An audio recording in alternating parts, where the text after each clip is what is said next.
Here's a story about one word destroying a decade of foreign policy. In the 1970s, Harry Kissinger was managing one of the most complex diplomatic relationships in history, the relationship between the United States and the Soviet Union. Years of careful negotiation, dozens of agreements, thousands of hours of back channel diplomacy. And all of it got compressed into a single French word, détente. Kissinger later told Frank Luntz, and I'm going to read this directly. He said, I didn't choose détente. Someone else gave it to us, and it was a mistake. First, we shouldn't have used a French word for obvious reasons. And then it was a simplified and complex process and helped critics attack the policy. If we'd called it an easing of tensions, which is what it was, no one would have complained. Think about that. One of the most sophisticated strategists of the 20th century, looking back on his career, and one of his biggest regrets is a word, a label that somebody else attached to his policy, a label he didn't choose, couldn't shake, and that made it easy for opponents to attack, something they might otherwise have struggled to define. The label stuck. The word summarized an entire decade of foreign policy, and the wrong word gave critics a target they could hit. That's Frank Luntz's entire thesis in a single anecdote, and it's what we're unpacking today. Welcome to Masters in Public Affairs. I'm Joseph Lavoie, and this is the show where we go deep on the foundational books that every public affairs practice should have in their operating system. The premise is simple. The best performers in any field work the fundamentals. They return to the first principles again and again. They don't chase tactics. They master the structures underneath. Today, we're looking at Words That Work. It's not what they say, it's what people hear, by Frank Luntz, published in 2007. Now, I need to say something about Luntz up front because I know some of you just had a reaction to that name. Frank Luntz can be polarizing. If you work in progressive politics or public interest advocacy, you might associate him with some of the most effective conservative messaging campaigns of the last 30 years. Think things like death tax instead of estate tax, climate change instead of global warming, energy exploration instead of drilling for oil. He's been credited and sometimes blamed for a lot, some of it fairly, some of it not. I'm going to set that aside because what we're doing on this show is extracting the durable principles from books, and principles in this book hold regardless of which side of any debate you're on. Luntz's political clients are irrelevant to us. His understanding of how language actually works in the minds of receivers, that is very relevant to us. And here's what makes this book earn its place in our canon. It connects directly to the first two books we've already covered in this series. Walter Lippmann told us that people respond to the pictures in their heads, not to reality. David McRaney showed us that questions change minds better than arguments do. Luntz takes both of those insights and builds a practitioner's toolkit around them. So think about it this way. If Lippmann diagnosed the problem, McRaney explained the cognitive science, Luntz is going to show us what to do about it when we step into the office on Monday morning or the next time we step into the campaign office. So let's get into it. Every book worth reading is a response to a problem the author couldn't stop thinking about. And for Luntz, the problem is this: smart, capable people, politicians, executives, advocates, consistently fail at communication because they design messages for themselves instead of for their audience. Here's how Luntz puts it right at the top of the book. You can have the best message in the world, but the person on the receiving end will always understand it through the prism of his or her own emotions, preconceptions, prejudices, and pre-existing belief. It's not enough to be correct or reasonable or even brilliant. The key to successful communication is to take the imaginative leap of stuffing yourself right into your listener's shoes to know what they are thinking and feeling in the deepest recesses of their minds and hearts. That phrase, the imaginative leap, is doing a lot of work here because what Luntz observed over decades of polling and focus groups is that most communicators never make that leap. They stay on their side of the conversation. They say what they want to say in the language that makes sense to them, and then they're surprised when the audience doesn't respond. And he saw this everywhere. He saw it in politicians who used Washington jargon with voters who'd never heard of the terms. He saw it in CEOs who talked about the fundamentals that underlie usage growth on the net when they could have just said they were happy more people were using their product. He saw it in entire industries that couldn't explain their own value proposition in language their customers actually need. And Luntz frames this failure in a way that I think is genuinely useful. He says, the act of speaking is not a conquest, but a surrender. When we open our mouths, We are sharing with the world, and the world inevitably interprets, indeed sometimes shifts and distorts our original meaning. So, speaking of surrender, that's a hard idea for people in public affairs to sit with. We tend to think of communications as projections. We push our message out, and if we push hard enough, it lands. Luntz is saying the opposite. The moment you open your mouth, you've handed your words over to someone else's brain. You've surrendered control of meaning. The audience will hear what they hear, filtered through everything they already believe. This is the problem the book exists to solve, and it's a problem most of us, I think, are still getting wrong, or at least certainly I continue to get it wrong. If I had to compress this entire book into a single operating principle, it would be this: communication is a receiver side phenomenon. That's my language. It's not Luntz's, but it captures what he's driving at. The quality of your communication is determined entirely by what happens in the listener's mind, not yours. Your intentions don't matter. Your sophistication doesn't matter. Your accuracy doesn't even matter, at least not in the practical sense. What matters is what the other person does with your words after they leave your mouth. And Luntz puts it like this: how that person perceives what you say is even more real, at least in practical sense, than how you perceive yourself. If we read that again, what the listener perceives is more real than what you intended in practical terms, in terms of what actually happens next, whether they vote for you, buy your product, support your cause, or tune you out entirely. This connects directly to what we've covered in our Littman episode number 1. Littman's core insight was that people don't respond to the world as it is. They respond to the pictures of the world in their heads. Luntz took that insight and built his career around it. If people respond to their mental pictures, then your job as a communicator is to understand those pictures and choose language that works with them. Luntz uses a great example to illustrate this. He talks about Orwell's 1984 and the concept of Room 101, the room that contains your worst personal nightmare. In the book, Room 101 is terrifying because Orwell never tells you what's in it. He lets your imagination fill in the blanks. In the movie adaptation, of course, they actually show you what Room 101 looks like. And as a result, it stops being scary because now it's someone else's nightmare. It's not yours. Luntz's point is that once you actually see Room 101, it is no longer your vision. It becomes someone else's. Lose imagination, and you lose an essential component of words that work. This is a profound observation for those of us in this line of work. The most powerful communication activates the listener's own imagination. It doesn't prescribe a specific image. It opens a space and lets the audience fill it with their own experiences, fears, and hopes. That's why the word imagine is so effective. That's why questions work better than statements. And that's why showing is far more powerful than telling.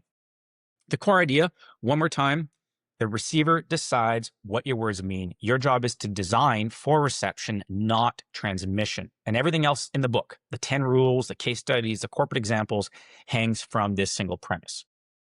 So, how does this actually work?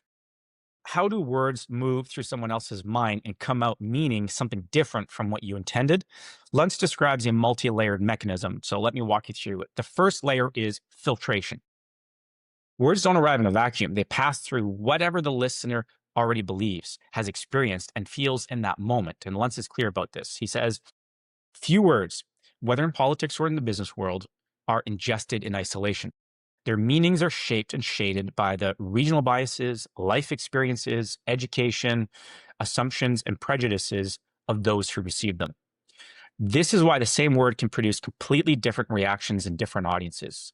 Welfare and assistance to the poor describe the same policy, but they trigger different mental pictures. Luntz tested this one directly. He asked Americans whether they pay higher taxes for, quote, further law enforcement, and 51% said yes. And he asked a separate group if they'd pay higher taxes to, quote, halt the rising crime rate, and 68% said yes. Same policy, different frame, 17-point swing. His language lesson from that test is clean and useful. Focus on results, not on process. That's a good lesson for me because I tend to always focus on process more than I should. Law enforcement is the process. Reducing crime is the result people actually want. The audience filters your words through what matters to them. If you describe the machinery, they tune it out. If you describe the outcome, they'll lean in. So that's the first mechanism, filtration. The second layer is sequence. The order in which you present information changes what it means. Luntz discovered this almost by accident. He was running a focus group for Ross Perot's 1992 presidential campaign. He was testing 3 videotapes in a specific order. This is back in the days when you had to rewind videos.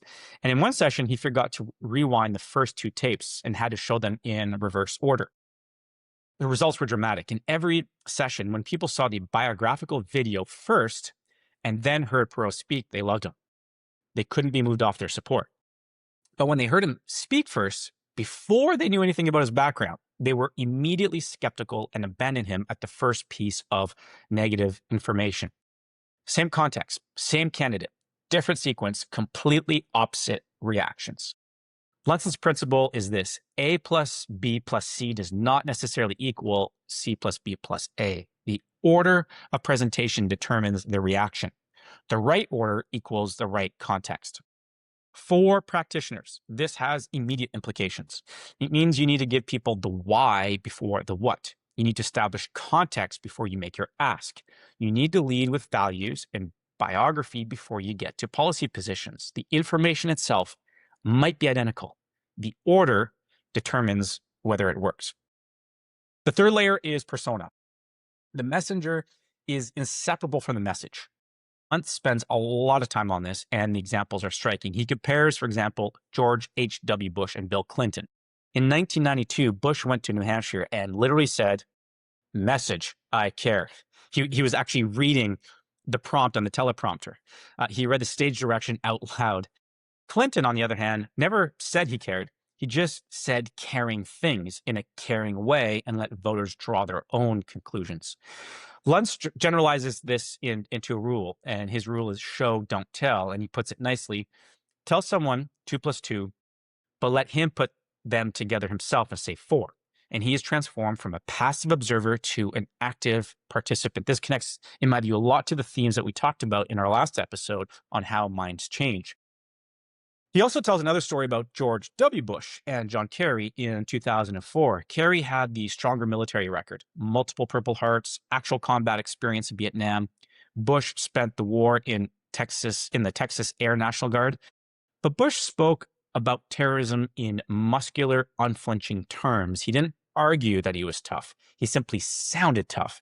And voters perceived him as the stronger leader despite the gap in their actual military records. The mechanism here is alignment. What you say matches how you say it and who you are. Luntz called it language alignment. When the pieces fit, you get authenticity. When they don't, you get message, I care. He tells a great Spencer Tracy story. Tracy, an actor, was practicing his lines in front of the screenwriter who complained about the delivery, and Tracy shot back because it was taking time for him to get through the lines. And Tracy shot back: "It took me 30 years to learn how to say correctly the line that took you only 6 months to write." Delivery is part of the mechanism. You can get the words right and still get the communication wrong. Now, the fourth layer is reframing. This is where Luntz gets, by some accounts, most controversial. It's also the part that I find most fascinating. It's also where the mechanism is most visible. A single word change can restructure how an entire industry is perceived without changing anything about the underlying reality. So the best example he uses is the shift from gambling to gaming. Here's Luntz. He writes, "The underlying products and services changed not a whit. Same slot machines, same deck of cards, same dice, same casino advantage. But the switch from gambling to gaming contributed to a fundamental change in how Americans see the gaming industry or the gambling industry. Same product, different word, different perception. Gambling triggers images of addiction, pawn shops, organized crime. Gaming triggers images of entertainment, fun, family-friendly resorts.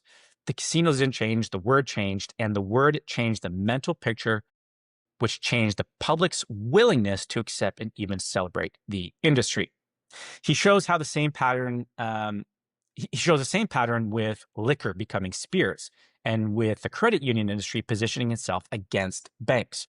Credit unions won a major legislative fight against the banking industry, despite being dramatically outspent, in part because credit union triggered images of community and personal relationships, while bank triggered images of marble lobbies, hidden fees, and corporate distance. The mechanism at this layer is category creation. Change the word and you change which mental category the audience files you under, and the category determines the emotional response. So let me pull out the frameworks from this book that I think have the most staying power for us practitioners. Luntz gives us 10 rules of communication. I'm not going to walk through all 10 because some of them are more useful than others and a few overlap. Instead, I want to give you the mental models that will actually perhaps change how you work. Mental model number 1 is the receiver's filter. This is the master model. Before anything else, ask, what will the audience hear? What existing beliefs, fears, or experiences will this message pass through before it arrives? Luntz frames it as an imaginative leap. You have to get out of your own head and into your audiences. This sounds obvious. It is obvious, and almost nobody does it consistently, even though I know this material. And I try and remind myself of this every single time I write a campaign plan. I still struggle to do this thing. It is very difficult to do. The practical version, every time you draft a key message, a press statement, a campaign tagline, or even an important email, run it through this question before you send it. What will this sound like to someone who doesn't share my assumptions? Luntz found that Washington politicians were the worst offenders. They'd use acronyms and policy jargon that made perfect sense inside the Beltway and meant nothing to the voters they needed to reach. Corporate execs did the same thing, hiding behind technical language when plain words would have been more effective and more credible. Simplicity here is an act of respect. You're not dumbing down. You're meeting people where they are. And Luntz makes this point directly. He says, the most effective language clarifies rather than obscures. The more simply and plainly an idea is presented, the more understandable it is, and therefore the more credible it will be. Mental model number 2, results over process. This one is immediately actionable. When you're communicating about what your organization does or what a policy achieves or what a campaign is fighting for, describe the outcome your audience wants. Don't describe the process you're using to get there. As we talked about earlier, law enforcement is process. Reducing crime is result. 17-point difference in public support. Assistance to the poor lands differently than welfare. Same policy, but welfare triggers associations with dependency and government bureaucracy. Assistance to the poor triggers associations with helping people who need it. Your audience cares about where they're going, not how the engine works. So describe the destination. This shows up constantly in our line of work.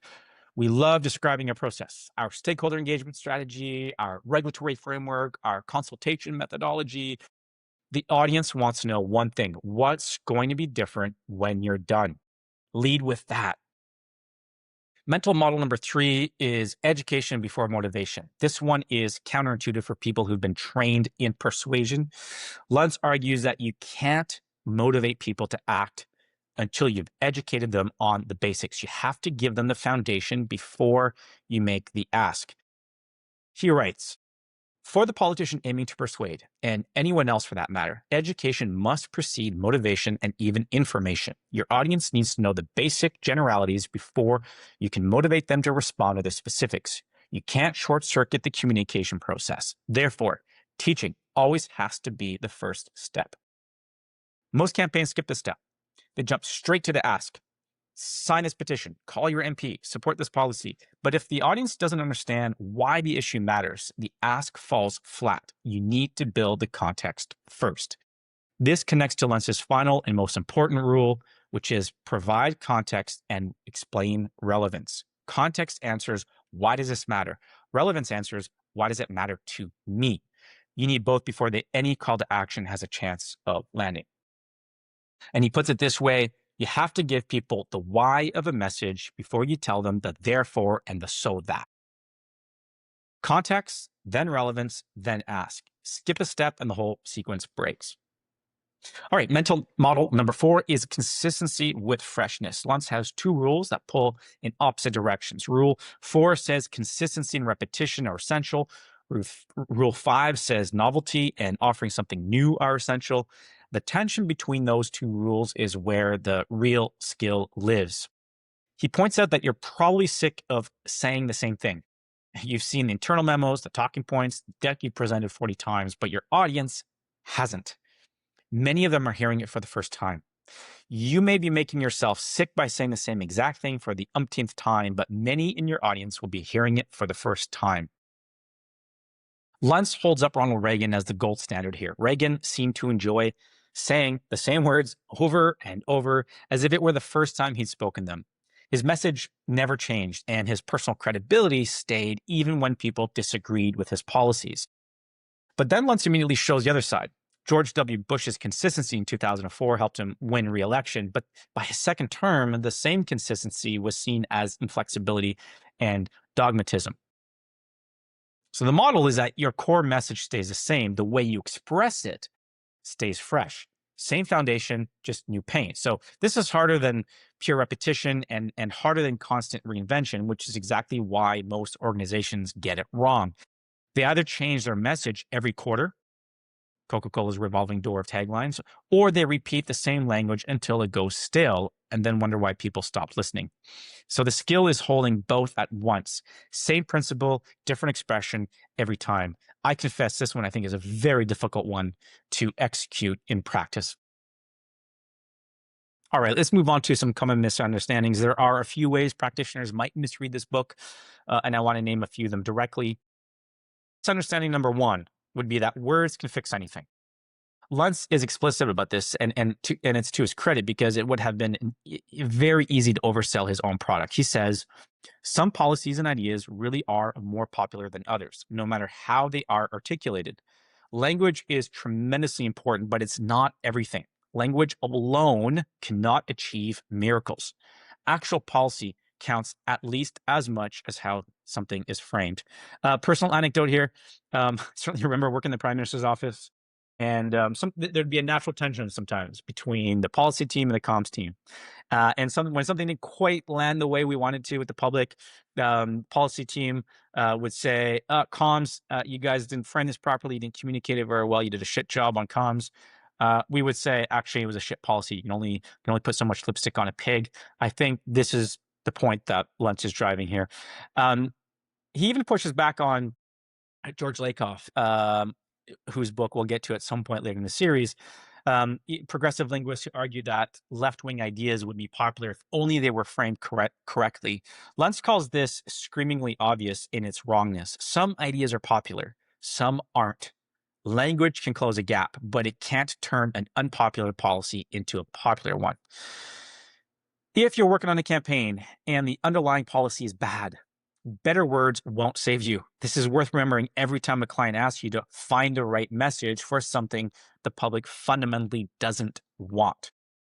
Okay, let's move on to misunderstanding number two, which is that this is just spin. The most common critique of Luntz, and there's something to it, is that when you change gambling to gaming without changing the underlying product, you can fairly ask whether that's just comms or that's deception or that's just pure straight spin. But I think the more honest framing is this: every word choice is a frame. There is no neutral language. Calling it gambling is also a frame. It emphasizes the risk and the addiction. Calling it gaming emphasizes the entertainment and the fun. Both are accurate descriptions of the same activity. The question is which frame you choose and why. The book provides powerful tools. It doesn't provide an ethics model. So that's the practitioner's job. And I think the best practitioners use these tools honestly to find the most accurate and resonant way to describe what they're actually offering. The worst ones use them to obscure. So the line between accurate framing and strategic euphemism is real, and Luntz doesn't draw it for you. You have to draw it for yourself. Okay, misunderstanding number three: follow the 10 rules and you'll be fine. Look, the rules are useful, but they're distilled conclusions from Luntz's research. They're the answers, not the methodology, and this is the biggest gap in the book, if I'm going to be very honest, because Luntz built his entire career on a specific empirical method: dial testing, instant response focus groups, real-time language testing with live audiences. That's how he figured out which words work. But the book almost entirely skips that methodology. You get the outputs without the process. And this matters because the rules alone can't tell you what will work in your specific context with your specific audience on your specific issue. Use small words and be brief are good general advice, but figuring out the exact language that will move your particular stakeholders on your particular file requires a kind of testing that Luntz did and never fully explains how to replicate. Of course, can't blame him. That's probably proprietary. And why would he give the secret sauce away? So the 10 rules are a starting point. They're useful defaults. They are not a substitute for actually understanding your audience through research, listening, and testing. Luntz tells you to understand your listener's perspective. The book doesn't teach you how to systematically build that understanding for yourself. Okay, last misunderstanding before would be that visuals don't matter because this is a book about words. Luntz tells a story that undercuts his own title. In 1984, CBS reporter Leslie Stahl put together a lengthy report she thought was highly critical of President Reagan. After it aired, the White House was thrilled. Deputy Chief of Staff Michael Deaver told her, "Nobody heard what you said. You guys in television land haven't figured out yet, have you? When the pictures are so powerful and emotional, they override it, if not completely drown out the sound." Happy images of Reagan looking presidential completely overrode Stahl's critical narration. The visual context overwhelmed the verbal message. For public affairs practitioners, this is a real constraint on the book's thesis. In a world dominated by visual media today, and even more so today than when Luntz wrote this in 2007, word selection might be secondary to image selection in many contexts. Your campaign video, your social media imagery, your spokespeople's body language and setting, all of this can override even the best crafted message. Words matter, and they're not the only thing that matters. So we have to keep that in mind. Okay, let's move on to some modern applications. So this book was published in 2007. The examples are dated. It's full of references to the 2004 election, Rudy Giuliani's popularity, which of course we know has since gone down the tank, references to Arnold Schwarzenegger's governorship, but the principles haven't aged. I don't think they have anyway. Let me show you where Luntz's framework shows up in modern public affairs, including in ways perhaps he may not have anticipated. Application number 1, the silence problem. Luntz has a rule that's become even more relevant in the age of social media. He states it flatly: silence equals guilt. Every attack that is not met with a clear and immediate response will be assumed to be true.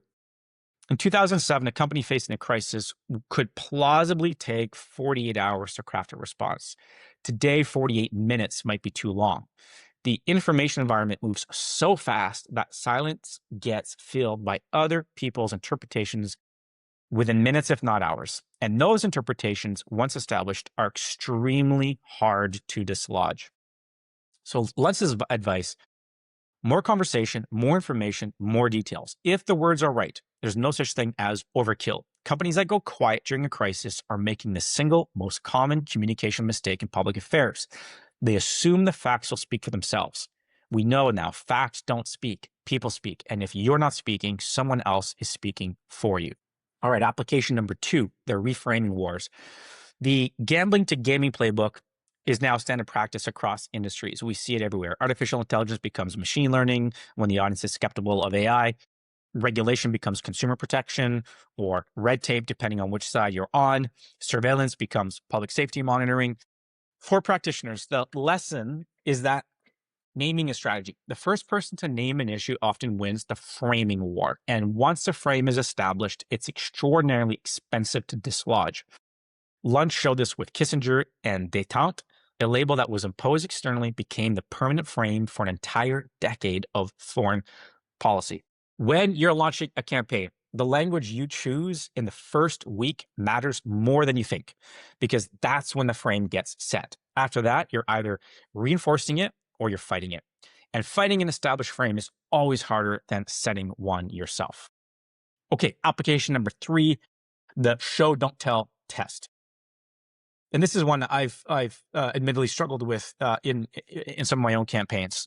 Default to telling, not showing, but showing is, as we'll see, is very important.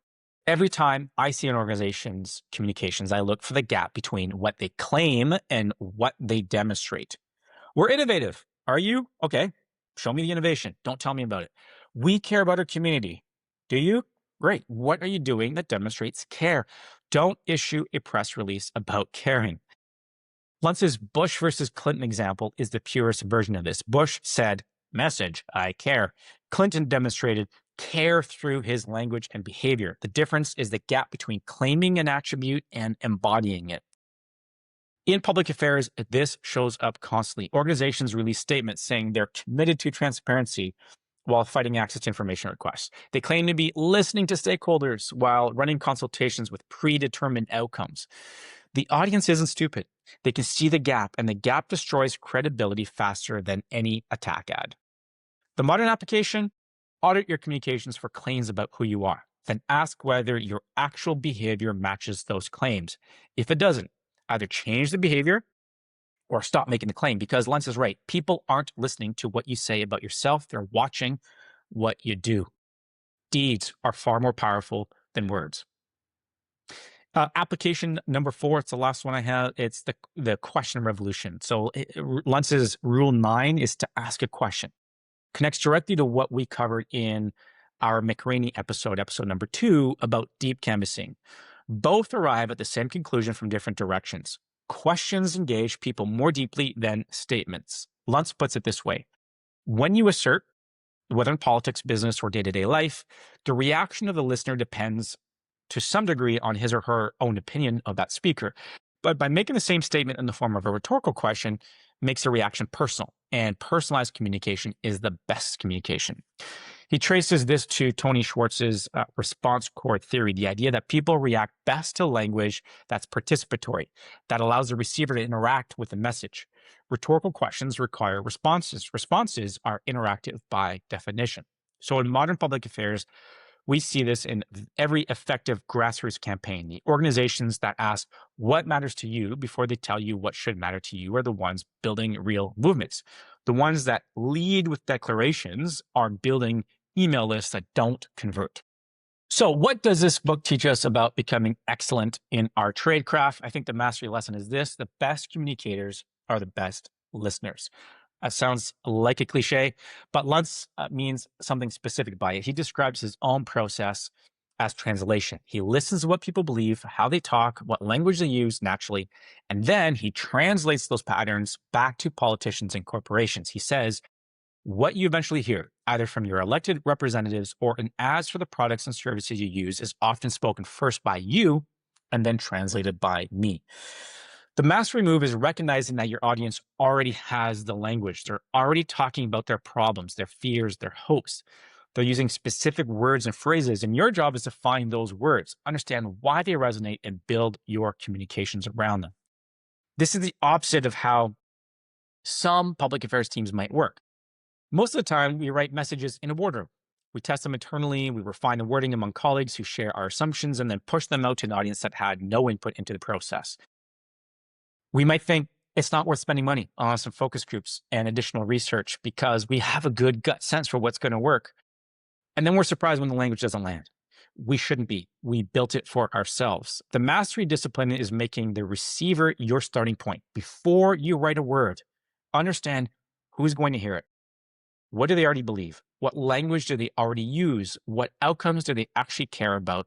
What mental pictures will your words trigger in their specific minds? There is a humility embedded in this approach. You have to accept that your expertise, your sophistication, your insider knowledge, all of that can actually work against you in communication.